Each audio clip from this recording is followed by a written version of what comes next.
Oh, this can be really dangerous.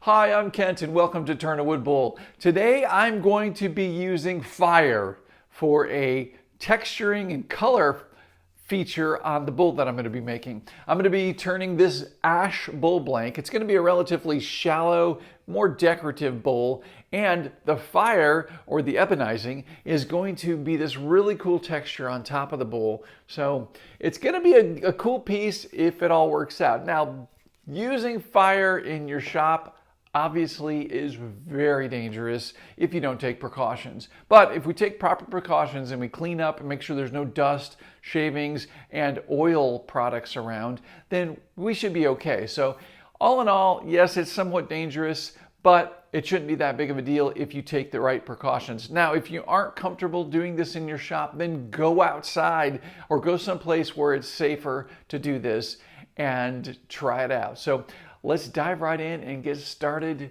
turning this bowl. All right, so I'm going to use a faceplate. You know, when I first started turning, I did pretty much everything with the faceplate.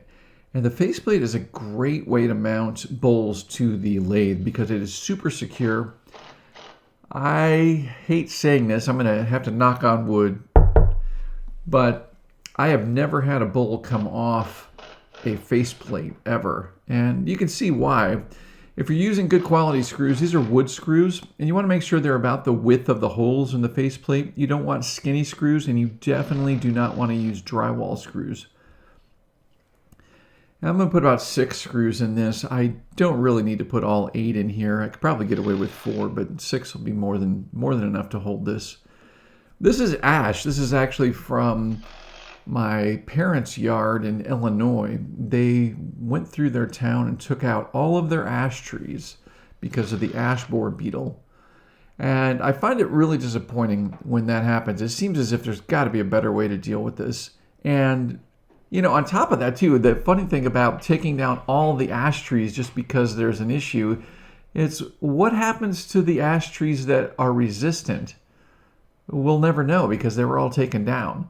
Perhaps there were some ash trees that were resistant and scientists could somehow figure out a preventative measure for creating a resistance to the ash borer beetle in all ash trees, but instead they took them down, which I kind of get it, but I don't get it. It's a little bit frustrating, but that's a whole other thing. All right, so I'm making some face cuts here, and I'm moving across here. You can see I'm getting a little vibration in the tool. What I really need to do is I need to put more pressure down into the tool rest than along the bowl itself. Now you can see I'm putting more pressure down on the tool rest and I'm getting a much smoother cut. So I just want to even out this face so that I can get ready to cut a mortise. Now you guys know that I don't do recessed mortise that often, but occasionally I do. This piece, it's a good use. So I'm going to go ahead and use a mortise. And the reason I'm doing that with this particular bowl blank is the bowl blank is relatively thin. If I were to cut a tenon and a shoulder and then later remove the tenon and shoulder, I would lose a lot of material. I'm going to use a tenon scraper, and I'll put a link to this tool in the description below. You can check that out. But basically, this is a real simple tool to cut a mortise recess with and get the dovetail angle right off the bat. This creates a flat shoulder for the jaw, the top of the jaws to sit on, and it creates a dovetail angle all at the same time. Now I'm going to use my 1/2 inch 55-degree bevel swept back bowl gouge, and I'm going to clear out the material in the center of this recess. Just making a light cut across there. This wood is relatively dry. This was cut almost over 5 years ago. And I'm going to go back in and just clean up that edge a little bit, make sure it's nice and secure there. Nice and angled properly with a nice flat section for the top of the shoulder jaws. Or the shoulder rather sits on top of the jaw. The 4-jaw chuck creates its strong connection to the bowl by using the top of the jaws and the dovetail. both with the recess, like you're seeing here, and with the tenon. We never want the bowl to sit down into the bottom of the chuck. So you can see this is only about a 1/4 inch deep, or maybe 6 or 8 millimeters. It's not very deep, but that'll be enough for the 4-jaw chuck to hold on to the bowl. Now I'm going to clean up the side here. It's a little bit out of true, so I'm going to just round that up so I can get the rotation speed up. You want to keep the speed of your bowl blank up as fast as possible when it's balanced, meaning if you're seeing any vibration, you want to slow your lathe down. You should not have vibration, and you really don't want to get above 1,000 RPM, especially with larger pieces. The larger the piece, the slower the speed needs to be. And I've got a video all about lathe speed, and you're going to want to check that out if you've got any questions. And no, I do not have a digital readout, and I do not know the speed of my lathe at this moment. That's a question I get all the time, is what speed are you turning at? I'm turning at the speed that works. And I'm paying attention to the wood, I'm paying attention to vibration, I'm paying attention to any sounds. And after you do a few bowls, you get used to finding the right speed. Here I'm taking my time and I'm backing up and looking at this profile. So this is a skinny, narrow profile that I'm going to be creating. This is the bottom of the bowl, of course. So I'm going to back up and check that, make sure it's what I want.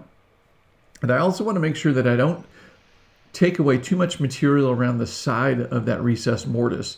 I want that to be strong right next to that dovetail wall. If I were to go in there and make a little foot or a rim right up next to that rim, there's a good chance that the 4-jaw chuck will pop that out. So I want there to be plenty of material around the recessed mortise. All right, so we can take this off.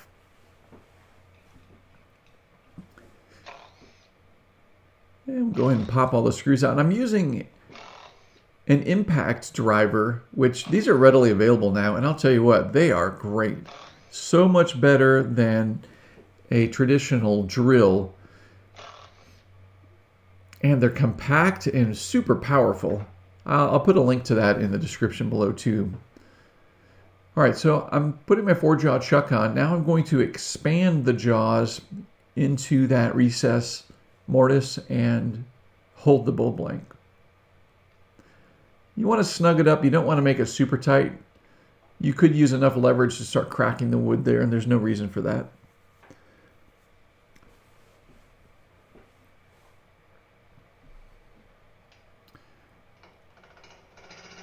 You can see that I have the face of this is not true.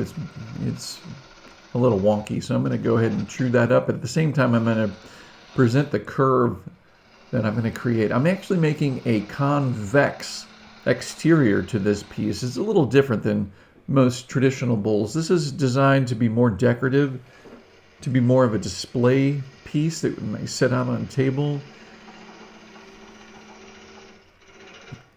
So I'm actually working from the top out to the side because that's the grain direction. The cuts I'm making here are very similar as if I were doing the exterior of the bottom of a bowl, except this is going to be the top of this particular bowl.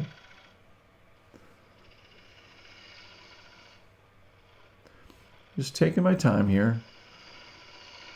If you saw there when I moved back, what I was doing is I'm rubbing the bevel of the bowl gouge and picking up the previous cut. I'm just letting the edge of the blade engage with the previous cut. Now I'm going to leave a little bit of material on the rim here, and the intention of this material on the rim is to protect that edge from the fire that we're going to use in a few minutes. I want to have a rim around the outside of this bowl that does not have the flame treatment that we're going to be doing. You'll see in just a minute.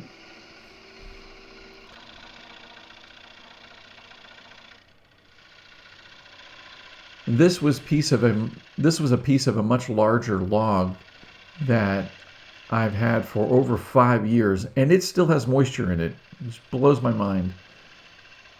this log was cut in half, so the tension in the pith area was relieved, and it was sealed on the end grains. But it was a relatively large piece, and I decided I didn't want to make another huge bowl. I've made some really big ash bowls, and they are very difficult to get rid of. Nobody seems to have space for them. People appreciate them, but they just don't have space for them. Okay, before we create the treatment for this surface area, it actually needs to be sanded.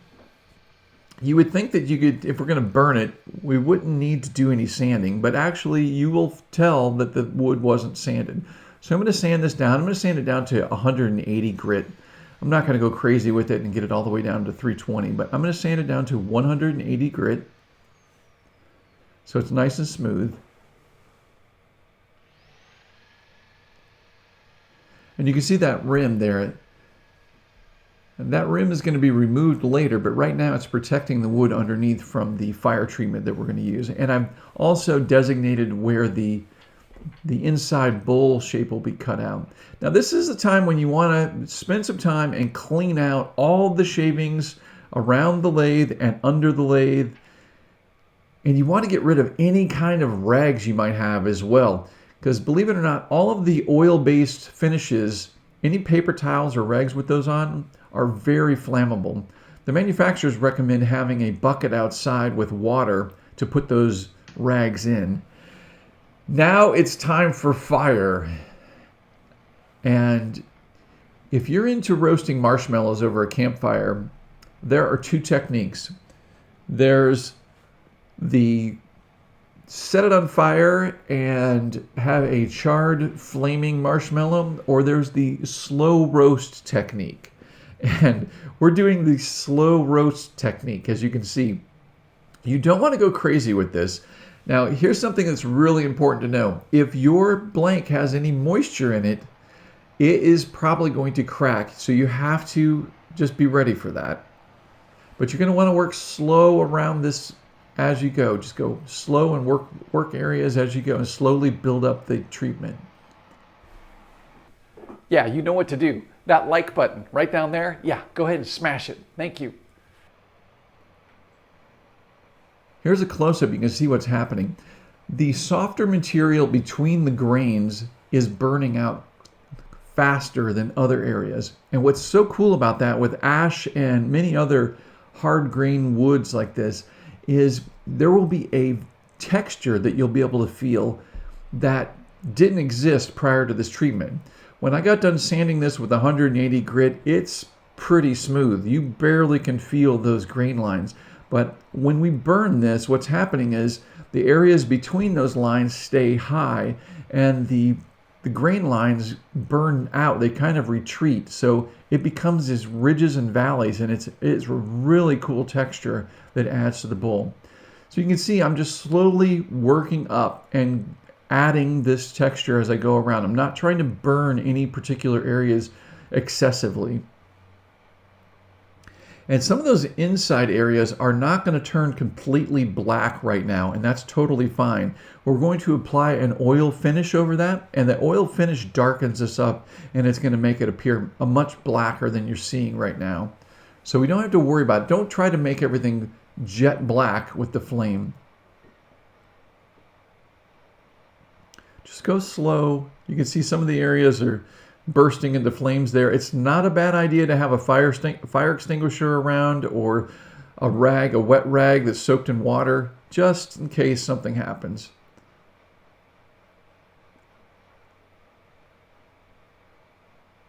Now this is interesting. Down in that corner of the rim, the inside corner that I made there, it does not want to burn very easily. And I think that has to do with the bevel rubbing. If you think about it, when I was working down into that corner, I was rubbing the bevel of the bowl gouge in there, and I essentially burnished all of the wood fibers and flattened them out. So it's burnished and polished. So they're not really wanting to burn very easily. It's more of like a flat, smooth surface, as opposed to a rough, loose surface that has ingrain fibers visible that area is crushed down. So I kind of have to work down into that crack a little more than some of the other areas just to get a little color there.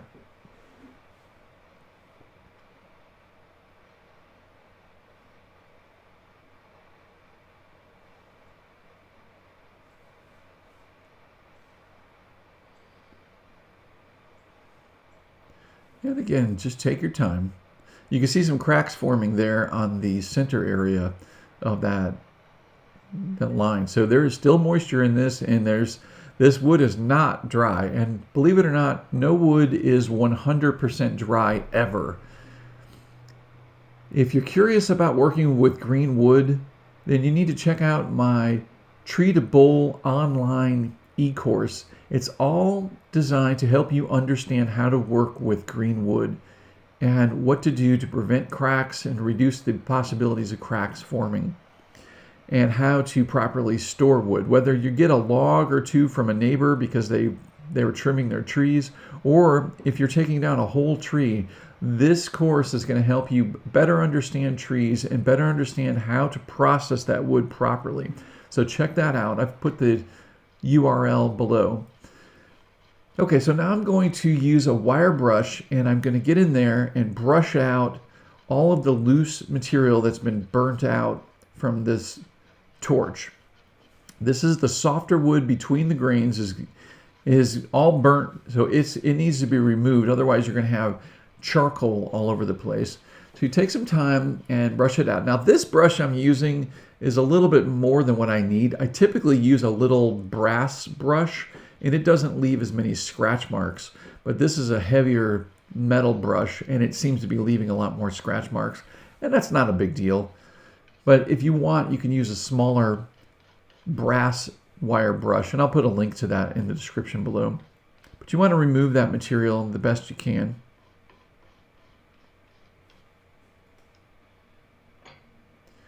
Okay, now we can finish the turning.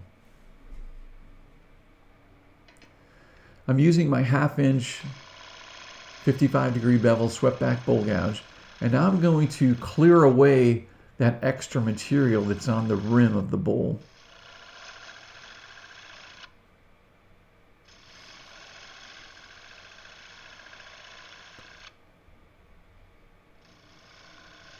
It's really important that I don't get a skip back here. So I want the bowl gouge bevel edge to be at a 90-degree angle when I introduce it to the wood. Just going to let that little tip engage, and then I'll make my cut. And what I'm doing here is I'm working up to the edge of the area of wood that's been burned, so I get a nice crisp edge.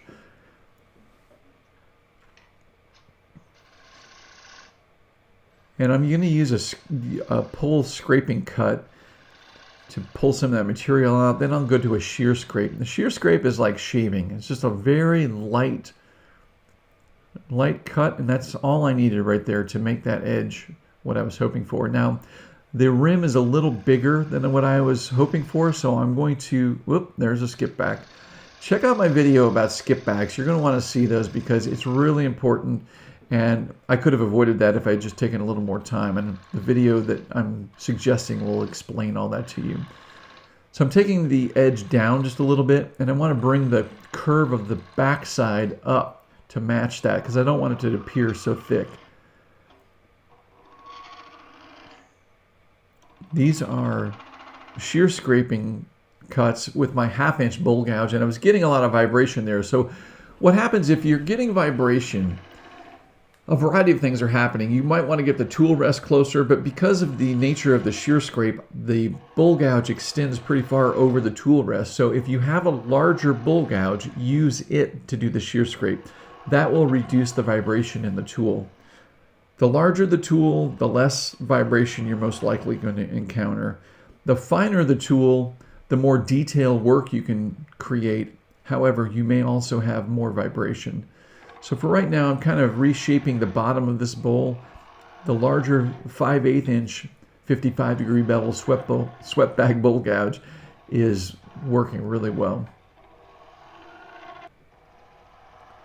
Here you can see the profile that I'm working on. So I want to take that bottom down a bit. I don't want this to appear very thick. when it's sitting on a tabletop. And the nice thing about the shear scrape is you can make very subtle changes without removing a whole bunch of material. And I want to round over this top edge. So I'm going to do that with the bowl gouge, and again, it's a shear scrape. You can see the very light, thin shavings coming off here. And that's going to do it right there. That looks pretty good. I'll touch this up with my hand with a little sandpaper. But first, I need to sharpen my tool. This ash wood is pretty hard, and this is about the second time that I've sharpened during this turning, but I'm going to sharpen this up. I'm going to be turning the inside of this bowl, so I need to also do something else. I need to take that heel down on the bowl gouge. Now, I've got a course all about sharpening tools. It also involves shaping tools, and if you're having any difficulties having good sharp tools, you're going to want to check out my tool sharpening course. Here, the link is on the screen. Check that out. You're going to have some really sharp tools. It makes all of your bowl turning so much more enjoyable when your tools perform properly. Now what I'm doing is I'm just making a U-shaped motion on the more coarse wheel, and I'm removing that heel. And what that's doing is reducing the height of the bevel. And that's going to allow me to make a tighter curve and a smaller bowl shape in the center of this bowl. If I left the wide bevel on there, the bevel's going to be rubbing and burnishing the inside of the bowl as I'm going down and making the inside cuts. With this narrower bevel, I'll be able to turn a tighter radius.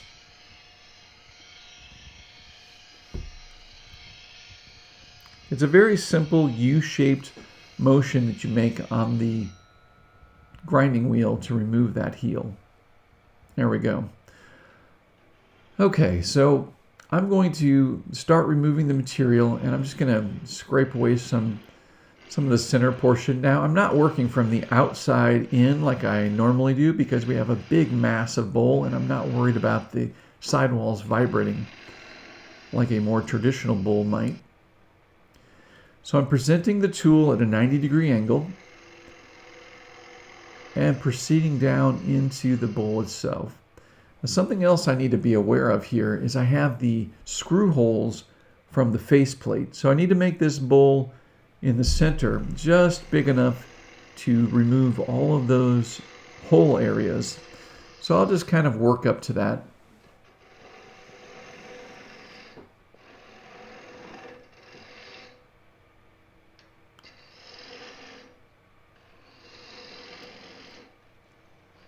Just take your time. This isn't a very large bowl in the center of this. This won't take long. So you basically just want to work up to it. And those holes are still visible. So I'm going to go ahead and make this inside bowl just a touch bigger. It's kind of neat when you see the bowl gouge engage with the wood that's been burnt and expose that fresh wood underneath it. It might give you some ideas for other things you could do with turnings and the way you can color it. I'm doing this as an example for you guys to see what's possible. Obviously, you can take this to any level you want. You could take a bowl and completely burn the exterior and the interior and ebonize the entire piece if you'd like.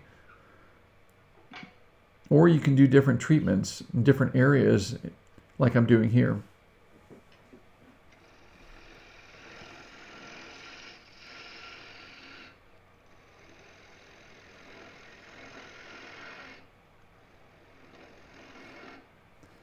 One thing that I really don't enjoy about recessed mortises is the location of that mortise is a little bit elusive.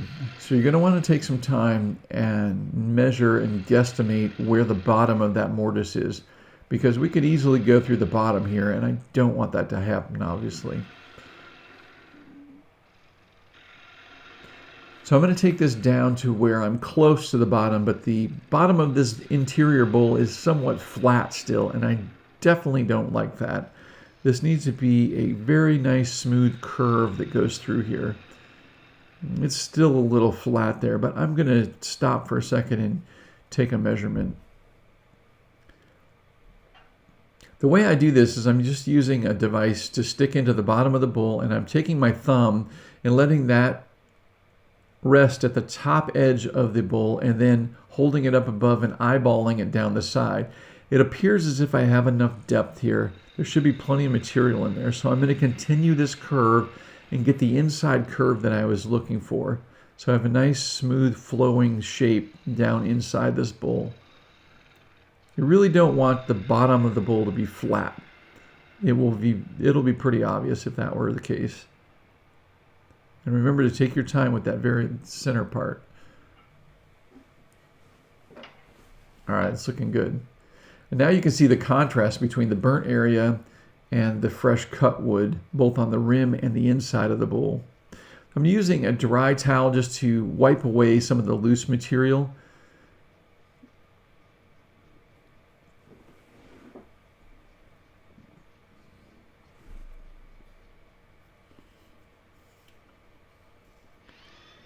I'm going to sand the bowl, both the inside, and I'm actually going to sand the burnt area as well. But I won't sand the burnt area with a coarse sandpaper. I will start at 180 on that. And what that's going to do is it's going to help remove any loose material, and it'll obviously smooth the high spots. But there are high and low spots on this bowl, which is really cool. That's one of the cool things I like about doing the burning ebonizing. So I'm going to sand the edge and sand the back where I was reshaping that. And I'm going to come up around that edge and make sure that the edge of the bowl is rounded off the way I wanted. I won't sand across the front at the same time because I don't want to blend those. So I'm going to hand sand the little curve along the edge, just smooth that out.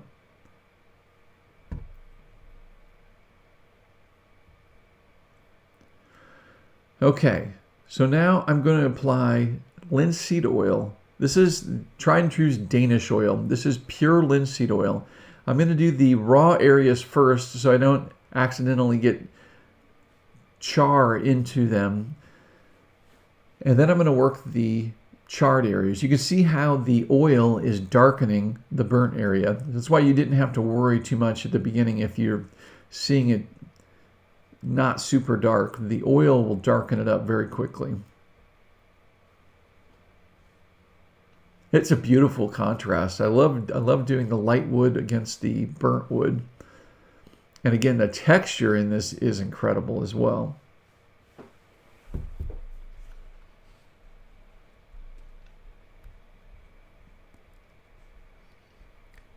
Here you can see on the side a little bit of that texture I was mentioning.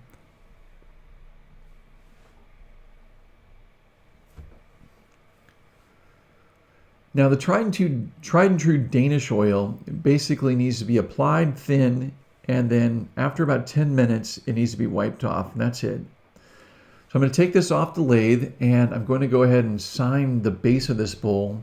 I like to use a wood burning tool, and I use a chisel tip, which is a little different. This really isn't designed for signing, but the way I sign my name, I like to pull the chisel tip, and it makes some nice lines. It takes a little bit extra time because I have to reorient the direction of the tool. This is not a typical pin. And there it is. You can see the texture in the dark burnt area and the contrast between the light area and the burnt area. I think all in all this turned out really, really nice. There's a couple little cracks that formed from the heat. And again, remember, don't do this with a real wet piece of wood because it's going to crack like crazy. So you want to make sure the piece is dry. If it's not dry and you want to do this soon, try using my microwave technique too. I've got a video on that. You can check that out. All in all, it's a nice piece. So there we have it. We didn't burn the shop down, thank goodness, but you really do want to be careful when using fire in your shop, obviously. The biggest concern besides the shavings are your rags and towels that have finish on them. That finish has oil in it and it's incredibly flammable. So you want to keep that in mind. Get those out of your shop as quick as you can. But all in all, I think this is a pretty fun project. It's a great way to treat the surface to get a really dramatic appearance. It's one of the ways to ebonize. Now, I have an article all about ebonizing on my website, turntowoodbull.com. In the description below, I've put a link to the article. There's actually several ways that you can ebonize and get a really dark look like this on your finished bowl. What I like about the fire technique is the way it eats away the softer wood and creates a texture. When you run your finger across it, it feels really cool. And this creates a very durable final finish. You could use this technique on the entire bowl, the exterior, the interior, whatever you want. I did this as an example of a potential design that you might want to try to mimic, or you could do something completely all your own. Just be careful when you do it. Perhaps you'll give this a try on your next project, and let me know what you think of this fire ebonizing technique by leaving me a comment below. If you haven't already, please do me a favor, click that like button and subscribe if you're not already subscribing. There are all kinds of benefits to subscribing besides getting notified to when the next videos come out. We just had a drawing for free cool prizes because we crossed the 50,000 subscriber point. And when we get to 100,000, there's going to be more benefits and more giveaways. So you're going to want to be subscribed to this channel. So go ahead and click that subscribe button and click the bell. That way you're notified when my next video comes out. All right, guys, until next time, as always, happy turning.